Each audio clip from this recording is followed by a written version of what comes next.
Hi friends, we are MBA students from UPDT College. ಇವತ್ತು ನಾವು society ಆಗೋ ಪ್ರಾಬ್ಲಮ್ಸ್ನ discuss ಮಾಡೋಣ ಅಂದ್ಕೊಂಡಿದ್ವಿ. Let me introduce my team. He is Abhishek, she is Mindushri, he is Charanke, I am Akshata. ಇವತ್ತಿನ ಸೊಸೈಟಿಯಲ್ಲಿ unemployment ಜಾಸ್ತಿ ಆಗಿದೆ, educated people's ಕೂಡ ವರ್ಕ್ಗಳು ಸಿಕ್ಕಿಲ್ಲ ಅಂತ ತುಂಬ ಕಂಪ್ಲೇಂಟ್ಸ್ ಬರ್ತಿದೆ. ಅದ್ರ ಬಗ್ಗೆ ಏನಾದರೂ ಸೊಲ್ಯೂಷನ್ಸ್? ಅಂದರೆ ಕಾಲೇಜಸ್ ಎಲ್ಲ ವೆಬಿನಾರ್ಸ್ ಕಂಡಕ್ಟ್ ಮಾಡಬೇಕು, ಕ್ಯಾಂಪೇನ್ಸ್ಗಳು ಮಾಡಬೇಕು, ಅದ್ರ ಬಗ್ಗೆ ಅವೇರ್ನೆಸ್ ಕ್ರಿಯೇಟ್ ಮಾಡಬೇಕು. ಆಮೇಲೆ ಕಾಲೇಜಸ್ಸಲ್ಲಿ ಎಜುಕೇಷನ್ಗಿಂತ ಸ್ಕಿಲ್ ಮೇಲೆ ಜಾಸ್ತಿ ಫೋಕಸ್ ಮಾಡಬೇಕು. ಇವಾಗ ಎಜುಕೇಷನ್ನು ಮತ್ತು ಎಂಪ್ಲಾಯ್ಮೆಂಟ್ ನಡುವೆ ಏನು ಗ್ಯಾಪ್ ಇದೆಯಲ್ಲ ಅದನ್ನ ಫಿಲ್ ಮಾಡಬೇಕು. ಸೊ ಸ್ಕಿಲ್ಸ್ ಮೇಲೆ ಮೋರ್ ಫೋಕಸ್ ಮಾಡಬೇಕು. ಅದರಿಂದ ವರ್ಷಕ್ಕೆ ಒಂದ್ಸಲಿ ಆದ್ರೂ ಉದ್ಯೋಗ ಮೇಳ ಅಂತ ಯಾವುದಾದ್ರೂ ಪ್ರೋಗ್ರಾಮನ್ನು ಕಂಡಕ್ಟ್ ಮಾಡೋದ್ರ ಮೂಲಕ ಯೂತ್ಸ್ಗಳಿಗೆಲ್ಲ ಒಂದು ಉದ್ಯೋಗ ಅವಕಾಶ ಮಾಡಿಕೊಟ್ರೆ ಚೆನ್ನಾಗಿರುತ್ತೆ. ಇದನ್ನು ಸೋಷಿಯಲ್ ಮೀಡಿಯಾದಲ್ಲೆಲ್ಲ ಅನೌನ್ಸ್ಮೆಂಟ್ ಮಾಡೋದ್ರ ಮೂಲಕ ಮಾಡ್ಬೋದು. ಮತ್ತು ಇವಾಗ ಎಲ್ಲ ಕಾಲೇಜಲ್ಲೂ ಪಾರ್ಕಿಂಗ್ ಮಾಡೋಕ್ಕೆ ತುಂಬ ಕಷ್ಟ ಆಗ್ತದೆ. ಅದಕ್ಕೆ ಸೊಲ್ಯೂಷನ್ ಚರಂಡಿ ಹೇಳಿದಂಗೆ ಅದೊಂದು ಸಮಸ್ಯೆ. ಬಟ್ ಹೇಗೆ ಗೊತ್ತಾ, ಕಾಲೇಜುಗಳಲ್ಲೆಲ್ಲ ಪಾರ್ಕಿಂಗ್ ಪ್ಲೇಸಸ್ ಸಣ್ಣವಾಗಿರುತ್ತೆ, ಸ್ವಲ್ಪ ದೊಡ್ಡದಾಗಿ ಮಾಡಿದ್ರೆ ಚೆನ್ನಾಗಿರುತ್ತೆ.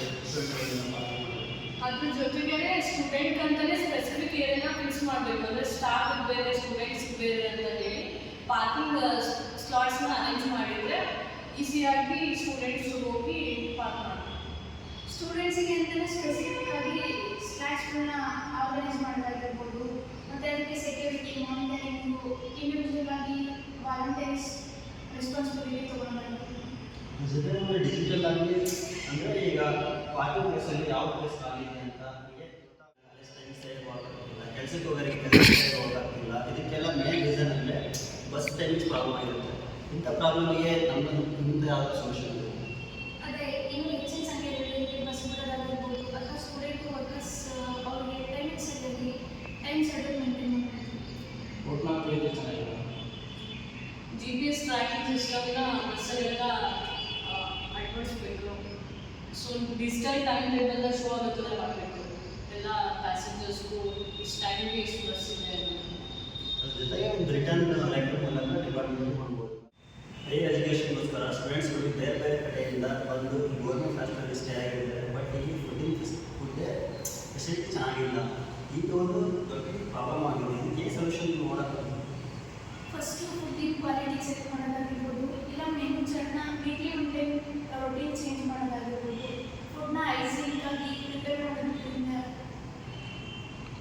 ಸ್ಟೂಡೆಂಟ್ ಕಡೆಯಿಂದ ಫೀಡ್ಬ್ಯಾಕ್ ಕಲೆಕ್ಟ್ ಮಾಡಬೇಕು. ಏನು ಪ್ರಾಬ್ಲಮ್ ಆಗಿದ್ವಿ, ಏನಾದರೂ ಚೇಂಜಸ್ ಮಾಡ್ಕೋಬೇಕು ಅಡುಗೆಯಲ್ಲಿ ಅಂತ, ಏನು ಅವ್ರಿಗೆ ಏನೇನು ಫೆಸಿಲಿಟೀಸ್ ಬೇಕು, ಇವಾಗೆಲ್ಲ ಅವರಿಗೆ ನೀಟಾಗಿ ಸಿಗ್ತಾ ಇದೆಯೋ ಇಲ್ಲೋ ಅಂತ ಸ್ಟೂಡೆಂಟ್ಸ್ ಕಡೆಯಿಂದ ಫೀಡ್ಬ್ಯಾಕ್ ಕಲೆಕ್ಟ್ ಮಾಡಿ ಅದನ್ನ ಸಾಲ್ವ್ ಮಾಡೋಕ್ಕೆ ಟ್ರೈ ಮಾಡಬೇಕು.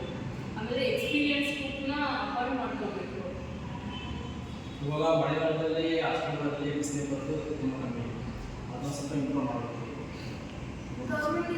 ಗೌರ್ಮೆಂಟಿಂದ ಬರೋ ಫೆಸಿಲಿಟೀಸ್ನೆಲ್ಲ ಸ್ಟೂಡೆಂಟಿಗೆ ತಲುಪೋಥರ. ಜೊತೆಗೆ ಈಗ ಏನು ಗೊತ್ತಾ, ವಾರ್ಡನ್ಗಳಿಗೆ ಎದ್ಕೊಂಡು ಇಷ್ಟು ಜನ ಕಂಪ್ಲೇಂಟ್ ಮಾಡಲ್ಲ. ಹಂಗಾಗಿ ಆನ್ಲೈನ್ ಮುಖಾಂತರ ಒಂದು ಕಂಪ್ಲೇಂಟ್ ರೇಸ್ ಮಾಡ್ತಾರೆ. ಒಂದು ಆ್ಯಪ್ ಎಕ್ಸ್ಪೆಕ್ಟ್ ಚೆನ್ನಾಗಿರುತ್ತೆ. ಇವಾಗ ಬೇರೆ ಬೇರೆ ಹಾಸ್ಪಿಟಲ್ಗಳಿಗೆಲ್ಲ ಲೈಬ್ರರಿ ಎಲ್ಲ ವ್ಯವಸ್ಥೆ ಇರಲ್ಲ. ಒಂದೊಂದು ಹಾಸ್ಟೆಲ್ ಇರುತ್ತೆ, ಒಂದು ಹಾಸ್ಟೆಲ್ ಇರಲ್ಲ. ಅದಕ್ಕೆ ಟೈಮಿಂಗ್ಸ್ ಸಿಗುತ್ತೆ.